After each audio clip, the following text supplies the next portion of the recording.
ಜಡ್ಡುಗಟ್ಟಿದ್ದ ಸರ್ಕಾರದ ವಿರುದ್ಧ ಹೋರಾಟಗಾರರು ಉಪವಾಸ ಸತ್ಯಾಗ್ರಹ ಅನ್ನೋ ಆಯುಧನ ಬಳಸ್ತಾನೆ ಇದ್ದಾರೆ. ಇವರ ಪೈಕಿ ಸ್ವಾತಂತ್ರ್ಯ ಹೋರಾಟಗಾರರು ಇದ್ದಾರೆ, ತಮ್ಮ ರಾಜ್ಯದ ತಮ್ಮದೇ ಜನಾಂಗದ ಅನನ್ಯತೆಗಾಗಿ ಹೋರಾಡಿದವರು ಇದ್ದಾರೆ. ವಿಶೇಷ ಅಂದರೆ ಇಂಥದ್ದೇ ಸತ್ಯಾಗ್ರಹದ ಮೂಲಕ ಸದ್ದು ಮಾಡೋದಕ್ಕೆ ಹೋದ ಬಾಬಾ ರಾಮದೇವ್ ನಗೆಪಾಟಲಿಗೆ ಈಡಾಗಿದ್ದನ್ನು ನಾವೆಲ್ಲ ಕಣ್ಣಾರೆ ಕಂಡಿದ್ದೇವೆ. ಆದರೆ ಸ್ವಾಮಿ ನಿಗಮಾನಂದರ ಹೋರಾಟ ರಾಮದೇವ್ ಹೋರಾಟಕ್ಕಿಂತ ಭಿನ್ನವಾದದ್ದು. ಮಾತೃ ಸದನದ ಸದಸ್ಯರಾಗಿದ್ದ ಸ್ವಾಮಿ ನಿಗಮಾನಂದ ಉತ್ತರಾಖಂಡ ರಾಜ್ಯದಲ್ಲಿ ಗಂಗಾ ನದಿಯ ಮಾಲಿನ್ಯದ ವಿರುದ್ಧ ಬೀದಿಗಿಳಿದಿದ್ರು. ಗಂಗೆಯನ್ನು ಮಲಿನಗೊಳಿಸುತ್ತಿದ್ದ ಅಕ್ರಮ ಗಣಿಗಾರಿಕೆ ವಿರುದ್ಧ 2008ರ ಜನವರಿ 20ರಿಂದ ಏಪ್ರಿಲ್ 1ರ ತನಕ ಉಪವಾಸ ಸತ್ಯಾಗ್ರಹ ನಡೆಸಿದರು. ಇದರ ಫಲವಾಗಿ ಕಲ್ಲು ಗಣಿಗಾರಿಕೆಗೆ ಉತ್ತರಾಖಂಡ್ ಸರ್ಕಾರ ನಿಷೇಧ ಹೇರಿತ್ತು. ಇಷ್ಟಾದರೂ ಅಕ್ರಮ ಗಣಿಗಾರಿಕೆ ಬಂದ್ ಆಗೋವರೆಗೆ ವಿರಮಿಸೋದಿಲ್ಲ ಅಂತ ಪಟ್ಟು ಬಿಡದ ಸ್ವಾಮಿ ನಿಗಮಾನಂದ 2011ರ ಫೆಬ್ರವರಿ 11ರಂದು ಅಮರಣಾಂತ ಉಪವಾಸ ಕೂತರು.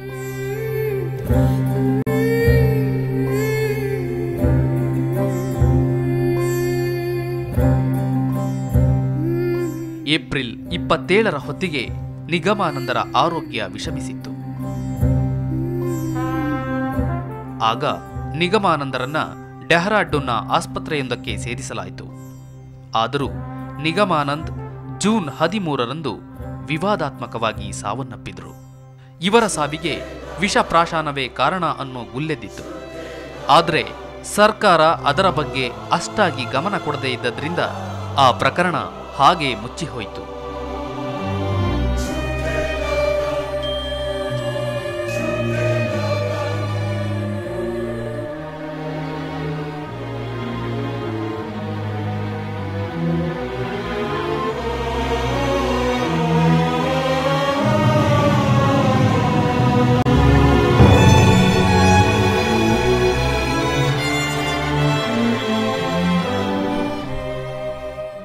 ಭಾರತದಲ್ಲಷ್ಟೇ ಅಲ್ಲ, ನೆರೆಯ ಶ್ರೀಲಂಕಾದಲ್ಲೂ ಉಪವಾಸ ಸತ್ಯಾಗ್ರಹ ಮಾಡಿ ಪ್ರಾಣ ಕಳೆದುಕೊಂಡವರಿದ್ದಾರೆ. 10 ಮಕ್ಕಳ ತಾಯಿಯಾಗಿದ್ದ ಶ್ರೀಲಂಕಾದ ಭೂಪತಿ ಕನಪತಿ ಪಿಲ್ಲು ಶ್ರೀಲಂಕಾ ಸೇನೆ ಹಾಗೂ ಭಾರತದ ಶಾಂತಿಪಾಲನಾ ಪಡೆ ನಡೆಸಿದ ದೌರ್ಜನ್ಯದ ವಿರುದ್ಧ ಸಿಟ್ಟಿಗೆದ್ದಿದ್ರು. ಸೇನೆಯ ಜೊತೆಗಿನ ಘರ್ಷಣೆಯಲ್ಲಿ ತನ್ನ 2 ಮಕ್ಕಳನ್ನ ಕಳೆದುಕೊಂಡಿದ್ದ ಭೂಪತಿ ಕದನ ವಿರಾಮ ಘೋಷಿಸಬೇಕು ಅಂತ 1988ರ ಮಾರ್ಚ್ 19ರಂದು ಉಪವಾಸ ಸತ್ಯಾಗ್ರಹ ಆರಂಭಿಸಿದರು. ಆದರೆ ಈಕೆಯ ಬೇಡಿಕೆ ಸರ್ಕಾರದ ಕಿವಿಗೆ ಬೀಳಲೇ ಇಲ್ಲ. ಕೊನೆಗೆ ಈಕೆ ಏಪ್ರಿಲ್ 19ರಂದು ಕೊನೆಯುಸಿರೆಳೆದರು.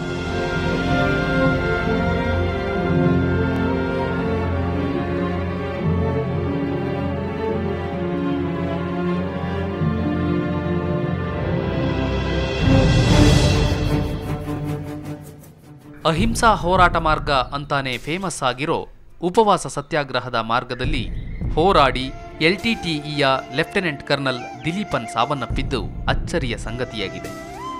ಶ್ರೀಲಂಕಾದಲ್ಲಿನ ತಮಿಳರ ಹಕ್ಕುಗಳಿಗಾಗಿ ದಿಲೀಪನ್ 1987ರ ಸೆಪ್ಟೆಂಬರ್ 15ರಂದು ಬೆಳಗ್ಗೆ ನಲ್ಲೂರು ಮುರುಗನ್ ದೇವಸ್ಥಾನದಲ್ಲಿ ಅಮರಣಾಂತ ಉಪವಾಸ ಸತ್ಯಾಗ್ರಹ ಆರಂಭಿಸಿದರು. ಆದರೆ ಬಡಪೆಟ್ಟಿಗೆ ಬಗ್ಗದ ಸರ್ಕಾರ ಇತ್ತ ತಿರುಗಿಯೂ ನೋಡಲಿಲ್ಲ. ಹಲವರು ಒತ್ತಾಯ ಮಾಡಿದ್ರೂ ಉಪವಾಸ ನಿಲ್ಲಿಸದ ದಿಲೀಪನ್ 1987ರ ಸೆಪ್ಟೆಂಬರ್ 26ರಂದು ಕೊನೆಯುಸಿರೆಳೆದರು.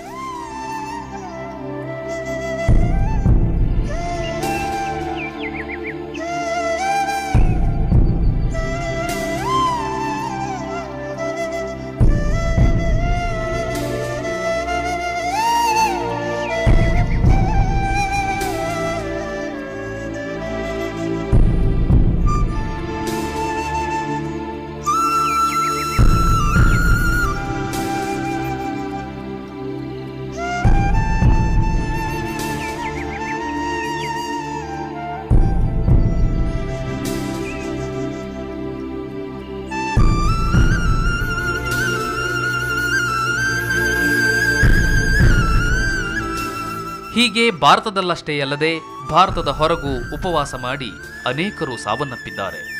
ಸ್ಥಳೀಯ ಸರ್ಕಾರಗಳು ಹಾಗೂ ಆಳುವವರ ಅಸಡ್ಡೆಯಿಂದ ಇಂಥವರು ಸಾವನ್ನಪ್ಪುತ್ತಿರುವುದನ್ನು ನೋಡಿದರೆ ಈ ಸಾವು ನ್ಯಾಯವೇ ಅನ್ನೋ ಪ್ರಶ್ನೆ ಮೂಡುತ್ತದೆ. ಹಾಗೆಯೇ ನಮ್ಮ ಸರ್ಕಾರಗಳಿಗೆ ಇನ್ನೆಷ್ಟು ಬಲಿಬೇಕು ಅಂತ ರೋಷ ಹುಟ್ಟುತ್ತದೆ. ಉಪವಾಸ ಸತ್ಯಾಗ್ರಹ ಅನ್ನೋ ಅಸ್ತ್ರ ಬಳಸಿ ಅನೇಕರು ಹೋರಾಟ ನಡೆಸಿದ್ದಾರೆ. ಅಂಥವರ ಪೈಕಿ ಕೆಲವರು ಪ್ರಾಣತ್ಯಾಗ ಮಾಡಿ ಹುತಾತ್ಮರು ಆಗಿದ್ದಾರೆ. ಇಷ್ಟಾದರೂ ಇವತ್ತಿಗೂ ಜನ ಉಪವಾಸ ಸತ್ಯಾಗ್ರಹದ ಬಗ್ಗೆ ನಂಬಿಕೆನ ಕಳೆದುಕೊಂಡಿಲ್ಲ. ದೇಶದ ಮೂಲೆ ಮೂಲೆಯಲ್ಲಿ ಇವತ್ತಿಗೂ ಒಂದಲ್ಲ ಒಂದು ಕಡೆ ಉಪವಾಸ ಸತ್ಯಾಗ್ರಹ ನಡೀತಾನೆ ಇರುತ್ತೆ. ಅದೇ ಈ ಹೋರಾಟದ ಹಾದಿಯ ವಿಶಿಷ್ಟತೆಗೆ ಸಾಕ್ಷಿಯಾಗಿದೆ. ಹಾಗೆ ನಮ್ಮ ಸರ್ಕಾರಗಳ ನಿರ್ಲಕ್ಷ್ಯ, ಬೇಜವಾಬ್ದಾರಿತನಕ್ಕೂ ಕೂಡ ಸಾಕ್ಷಿಯಾಗಿದೆ. ಇದೇ ಇವತ್ತಿನ ವಿಶೇಷ. ಕ್ಷಣ ಕ್ಷಣದ ಸುದ್ದಿಗಾಗಿ ಸುವರ್ಣ ನ್ಯೂಸ್ 24/7 ನೋಡ್ತಾರೆ.